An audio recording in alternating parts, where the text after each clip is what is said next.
Hi, welcome to Don Hammond's Arlington Weekly News. I'm Inga Middleton. And welcome. My name's Adele Quo. Thank you for joining us. It's February 12th, 2020, and I guess we have the great lineup this evening, and we have the news first, and then we have, are you ready? It's easy being green. As well as the Community Bulletin Board and CBB. We also have a roll-in from Denise Pringle, 1,000 Splendid Suns. Sounds good. We also have the 55 plus news, which is very interesting, as well as a Valentine's roll-in from Amy Sue Huheey. Very nice, huh? Looking forward to that. Sounds like a wonderful Valentine's Day special lineup. Exactly. We had the cute tree frog prince. That was a different welcome today, intro. I guess that's my Valentine. Yes, how sweet. Do you have a Valentine? Of course I have a well, no, I shouldn't say of course, but yes, this year I do have a Valentine. And we have the social media reminder. So you can find us on YouTube at Arlington Weekly News. That's youtube.com, Arlington Weekly News, and the number 1. Also, you can find us on facebook.com/Arlington Weekly News. You can also hear us on the radio at 96.7 FM WERA. So let's get going. Valentine's Day is associated with expressions of love and affection. It is also a good time for sellers of flowers, cards, chocolates, and comfort food for the lovelorn. Our friends at Arl Now News website seem to have the spirit. Their main stories are mostly of gentle, positive nature. Arlington's putting up their no scooter zone signs. Arlington Quarterfest is offering chances to win CAPS tickets. There is a Move Me festival coming up on February 29th. And it seems to be a week for nice news. Now for you, Adele. Well, thanks. We're moving on. Meanwhile, Arlington County's newsroom has sent an email stating, police need your help to prevent larcenies from auto. Uh-oh. On a positive note, they state that the police department is announcing charges that have been brought against an 18-year-old resident of Washington, D.C., and some juvenile accomplices. The charges involve stolen auto, grand larceny, credit card larceny, and more. The article goes on to state that thieves are looking for easy, low-effort opportunities to steal from hardworking members of the public. It also recommends locking car doors and removing all valuables from your car. Back to Inga. That's worrisome. Yes. An analysis of the text from Arlington's newsroom raises a couple of questions. The simple question is, was it really necessary to refer to hardworking members of the public? Thieves can steal from retirees just as easily. Even a lazy person could be a victim. More seriously, as recall recent reports of thieves smashing car windows and stealing airbags from areas near Pentagon City. In those cases, a locked door simply guaranteed a smashed window. The real solution for that area is improved police surveillance. Back to you, Adele. Well, one must be careful with their car belongings. I know my sister's been a victim. Oh, I've been a victim many times. Well, Not fun. On to more happy thoughts. Here's some history about St. Valentine himself. It actually depends on whose history you read. St. Valentine could have been a bishop who was martyred in the year 269, or a priest who died on November 3rd, a missionary who died on January 7th, or a 5th century priest and hermit who died on July 4th, and several others. It was only the first St. Valentine, the bishop, who was murdered on February 14th, so he seems to be the one whose death is being observed. However, it might be nicer to celebrate his birthday instead. That was interesting. Well, Do you want to do It's Easy Being Green? I guess Adele? it's that time again. Seems like you've been talking a lot, but why don't you go ahead and indulge us? Great. Well, welcome back to another It's Easy Being Green. My name is Adele Quo, and our mascot, Joe Tree Frog, wishes Arlington a happy Valentine's Day. A list of wacky plants for Valentine's inspired us. The top 2 strangest plants in the world, number 1 is pitcher plant, and number 2 is Venus flytrap. They are both carnivorous plants. And hopefully Joe is okay over there. Turns out there are many species of carnivorous plants in the United States, and most of them are found here in the Southeast. Even more unbelievably for most is that the number 1 weirdest, the Sarracenia species or pitcher plants, occur natively and naturally as part of our bog heritage in Virginia. Sadly, almost all bogs have been lost in Virginia through drainage, development, or neglect. So our native Sarracenia flavor, which is the yellow pitcher plant, and Sarracenia purpurea, which is the purple pitcher plant, are both endangered. Formerly occurring in 8 counties in Virginia, Sarracenia flava is now down to only 1 population, totaling less than 100 plants. And other carnivorous species found in Virginia include the Drosera or sundews. The leaves are covered with reddish glandular tentacles that secrete a sticky nectar that lures in the insects. Once trapped, the insect struggles stimulate the surrounding stalks to fold inward, and once the insect is enfolded, the process of digestion begins. The second strangest plant in the world is from neighboring North Carolina, Dinonia muscipula, or Venus flytrap. Oh, that one's a lot easier to pronounce. Perhaps the best known of the carnivorous plants, the Venus flytraps in the wild are becoming increasingly uncommon due to a combination of habitat destruction and unlawful collection of this endangered species. These 3 fascinating and rare plants make a unique gift and conversation starter for parties. And for your Valentine, you can plant a rain barrel planter with a variety of our native Sarracenia and Drosera. You can pop in the neighboring Dinonia muscipula, which is that Venus flytrap, and include some Vaccinia macrocarpon, which is our native cranberry. This is a low-growing evergreen trailing shrub that will fill the container with a carpet of green foliage and edible cranberries.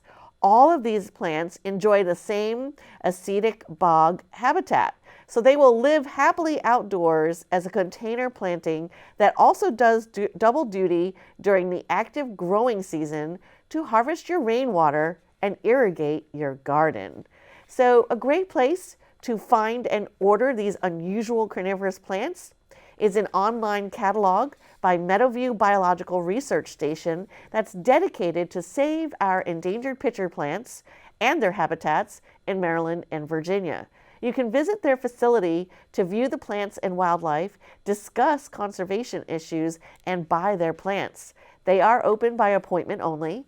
Go to www.pitcherplant.org. And remember, it's easy being green. That is so interesting. Yep. So if you find yourself a little pitcher plant, I guess your beloved listened. I know, how cute. And it's funny, I always thought plants and vegetables were vegetarians. Weird. They evolved to become meat eaters. Very strange. Though graffiti is often seen as mere vandalism, there have been some serious graffiti artists throughout history. Jean-Michel Basquiat was one such artist, elevating graffiti into the realm of gallery art. As part of the library's Black History Month celebration, there will be a presentation about the renowned artist. It may help you create your own work in a similar style. That's on Wednesday, February 19th from 6 to 7 p.m. at Columbia Pike Branch Library, 816 South Walter Reed Drive. Attendance is on a first-come, first-served basis. Now to you, Adele. Great. Another community bulletin board here on invasive plants, which is another favorite topic of mine. Invasive species can quickly destroy local ecosystems due to a lack of natural predators, so it's important to keep populations down. Join community volunteers to remove invasive plants from Benjamin Banneker Park and reclaim it for native species. Tools and training will be provided, but you're welcome to bring your own tools as well. Any volunteers under 18 years of age must be accompanied by a parent or guardian. This is happening on Saturday, February 22nd from 10 a.m. to 12 noon at Benjamin Banneker Park. That's at 1680 North Sycamore Street. And back to Inga. Thank you, Adele. Another announcement from the CBB Stories Community Bulletin Board is about the Bully Pulpit. History fans rejoice. The Columbia Pike Book Club is featuring a discussion of the book, The Bully Pulpit. Not only does it have pictures of Teddy Roosevelt and William Howard Taft on the cover, but it was also written by Doris Kearns Goodwin, who has often appeared on TV. If you don't have time to read the book beforehand, you can still drop in and listen to everyone else for a sneak preview. That's on Wednesday, February 19th, from 7:30 p.m. to 8:30 p.m. in the second floor reading room at Columbia Pike Branch Library, 816 South Walter Reed Drive. For more information, call 703-228-5710. Adele. Coming up, animal meetings. Do you know what kinds of animals live in your own backyard? You can learn all about different types of animals and even have a chance to meet some animals up close. This free event, yes free, is happening on Sunday, February 23rd from 2:30 to 4 p.m. at the Long Branch Nature Center at Glen Carlin Park. That's 625 South Carlin Springs Road. Registration is required and children must be accompanied by a registered adult. You can register online or by calling 703-228-4747. And thanks to Jordan Kuharski for this week's Community Bulletin Board Stories. Thank you, Adele. There will be a Denise Pringle review on our YouTube channel by Saturday, February 15th of Gun and Powder. Meanwhile, here's her review of A Thousand Splendid Suns. A Thousand Splendid Suns, now playing at Arena Stage, is an evocative play by Ursula Rani Sarma, based on the novel by the African-American novelist Khaled Hosseini, who also wrote The Kite Runner. This production premiered at American Conservatory Theater in San Francisco, whose artistic director was Carrie Perloff, who directs this play. The plot focuses on the relationship between two Afghani women, Miriam and Lila, both of whom are married to Rashid, and their wretched treatment at the hands of their violent husband and the dreaded Taliban. Miriam is at first outraged when her husband tells her he intends to marry the much younger girl. But after Lila gives birth to a daughter, the two women form a deep bond. Together they rebel against their misogynistic husband and the ever-oppressive cruelty of the Afghani society that claims to protect women while it strips them of all personal freedoms and rights. It's a deeply personal look that is intended to make us see these two as individual human beings, not just statistics of the ubiquitous misery that the news agencies have reported to us. When we see them repressed, starved, and beaten by their own husband, as well as by Taliban soldiers, their suffering becomes acutely real. Hind Ayub as the stoic Miriam, Miriam Katrib as the resilient Lila, and Haysam Qadri as their vile husband Rashid are at the center of an incredibly focused cast. Ken MacDonald's set has a backdrop of cutouts of a distant mountain range and skyline, crowned by a splendid sun, caged by a circle of coiled wires. The floor is painted with tone-on-tone stylized designs. Robert Wierzel's lighting design is appropriately harsh, and the sound design by Jake Rodriguez is daunting and memorable. You won't soon forget the staccato snaps of a belt as Rashid beats his wives. Costume designer Linda Cho has clothed the cast in ethnic garb and, of course, in dreary, dehumanizing burqas. 1,000 Splendid Suns continues at Arena Stage through March 1st. Come celebrate the spirit of Miriam and Lila as their hope and courage triumph over the cruel brutality that has become commonplace in Afghanistan under the Taliban. We can only hope that some sort of sunlight will finally illuminate the suffering of Afghani women and bring an end to it. Just prepare yourself for a gut-wrenching theatrical experience. I'm Denise Pringle. Now back to the news desk. Oh, that sounds very, very enlightening. Yeah. And you said you read the book? Yeah. Very intense. Wow. Yes. You read that, huh? Yeah. Well, we have the 55 plus news. When it takes too long to get an appointment with your doctor to answer health questions, it's possible to schedule an appointment with a registered nurse. A registered nurse from Lighthouse Healthcare Incorporated will be available on Wednesday, February 19th from 9:30 to 11:30 a.m. at the Walter Reed 55 Plus Center located at 2909 16th Street South. To schedule an appointment, call 703-228-0955. Back to you, Adele. Well, more health news. On to Medicare. If you are newly eligible for Medicare and want to know more about its benefits, there's a free program coming up. Certified Medicare counselors from the Virginia Insurance Counseling and Assistance Program will be making the presentation. That's coming up on Wednesday, February 19th and Thursday, February 20th from 2 to 4 p.m. at the Department of Health of Human Services located at 2100 Washington Boulevard. That's the Department of Human Services. Space is limited and pre-registration is required, so call 703-228-1700. Back to Inga. Thank you, Adele. Local amateur artists are invited to an art swap.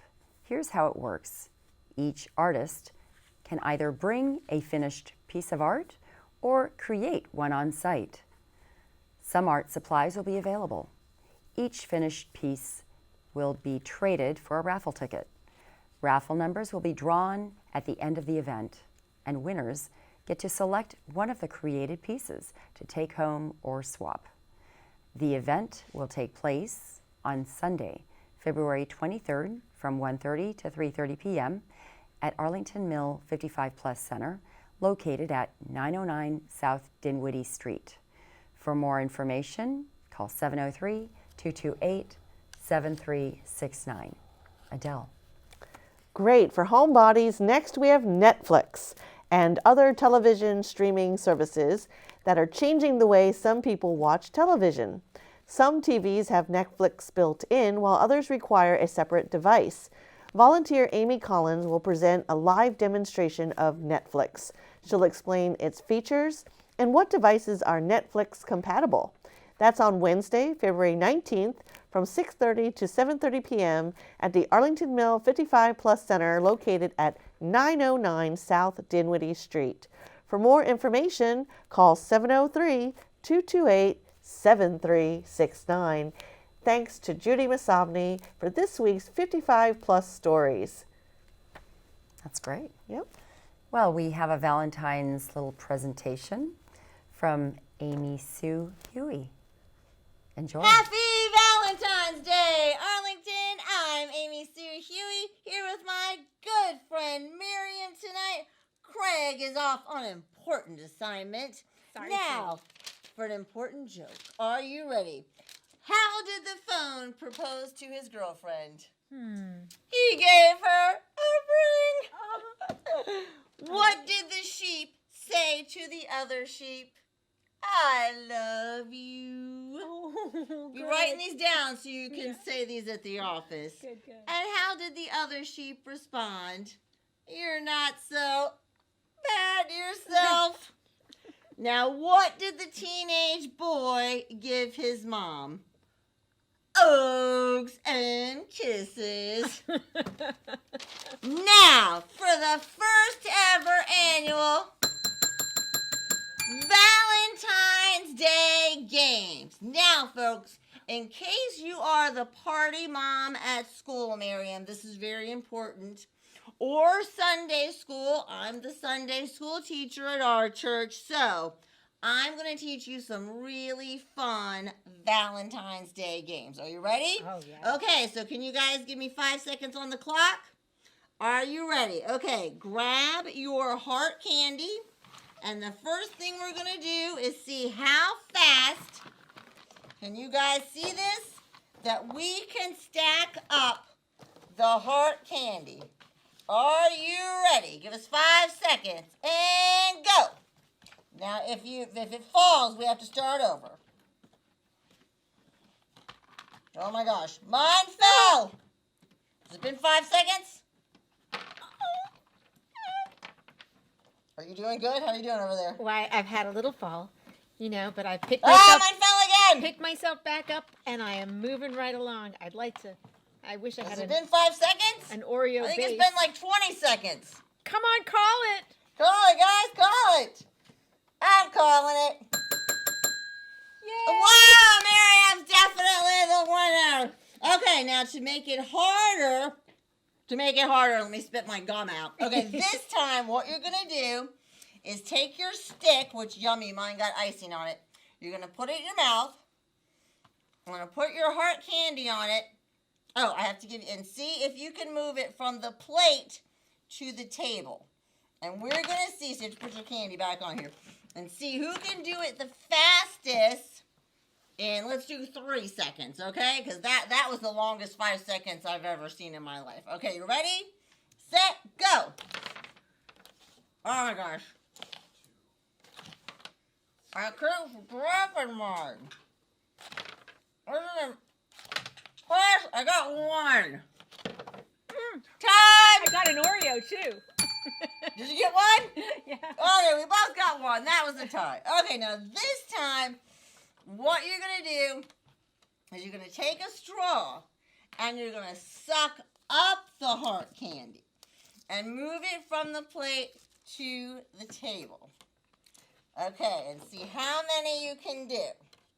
Are you ready? Okay. Okay.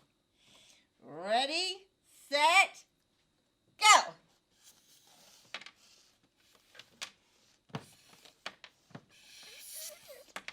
Boy, Miriam's just chugging along over there. Sometimes love sucks.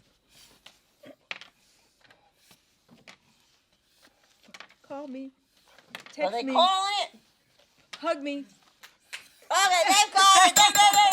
Oh, okay, I got like 4 and Miriam got like 50. So clearly, Miriam is our champ, our game champ. Miriam, you get this beautiful heart crown. Oh, wait. I forgot. You're not going to want to play this one because you have to do the news. But I will demonstrate this last game. But you clearly won the round of games. Everybody, round of applause for Miriam. Last game, your kids will love this. Okay. You don't need to time me, but the last round of games is called the unicorn. And you take cookies. And you see how many cookies you can stack on your forehead. Stack. Stack, stack, stack, stack, stack, stack, stack. Oh my gosh. That was 5 cookies. Hey, that wasn't 5 bad. second rule. And then you get all the the sprinkles in your eyes and your mouth, and it's just delicious. Okay. Now, this is just a warning to all of you out there shopping for chocolate. Did you know that the FDA has declared that Palmer chocolate is not real chocolate? Did you know that? So, when you're out there, men, shopping for the ladies, it is not real chocolate. Oh, goodness. Okay. Good to know. It is fake. I'll still eat it. And coming up, yeah, you might still eat it. It's probably still delicious, but not real chocolate. Okay. Yeah. Now we're going to make something with this. It's so fun for the kids and so easy because I'm all about easy crafts. Okay, the first one we're going to make a love bug. Okay, you're going to take an Oreo. Now, my icing's already dyed red because I cheated at home. But just take some white icing and dye it red. And then you take half of your Oreo and you just, icing it just like that. Okay? And then, oh, Miriam, I forgot to give you 2 eyeballs. Here's 2 eyeballs. And then you take some eyeballs and you dip them in the white icing, just like so. And whoop, it goes up here. And it's starting to look like a little love bug. And then the piece de resistance is when all the little shakies come out. Can you guys see that? I know. I love a lot of sprinkles. So hey, oh my god, they're delicious. Oh, yeah. Who doesn't like an Oreo and sprinkles? They're wrapping us up. The last one. Take a heart, put it on your Teddy Graham, and boom, the Teddy Graham holds a little heart. So cute. Happy Valentine's Day, everybody. Thank you, Miriam. Thank you. Bye, Craig, sweetie. Thank you. Bye, Craig. Happy Valentine's Day. Happy Valentine's Day. Bye. Well, that looked like fun. I love Amy Sue. She is so funny. Well, I never had a Sunday school teacher like her. I think I those- would have enjoyed it more. I know. And those hearts, Oh my I couldn't find Yeah, any you this said year. they might be out of business. I think they went out of business. That's That company went out. It's an American tradition. What are we going to do? Totally straight, yes. So any plans for Valentine's Day? Well, I heard you have something fun coming up. Just going to New York. Well, that sounds fun. Yes. Yay, Spend hope it's some not time too with my cousin. cold. I know. Brr. So I'm glad you wore the Valentine colors. We also Yes, have President's we're Day. matching. Yes. Oh, yes, and President's Day is on President's Monday, I understand. So they're kind of overshadowing. So thank you for joining us for Arlington Weekly News. We will see you next time. Bye-bye. Bye-bye.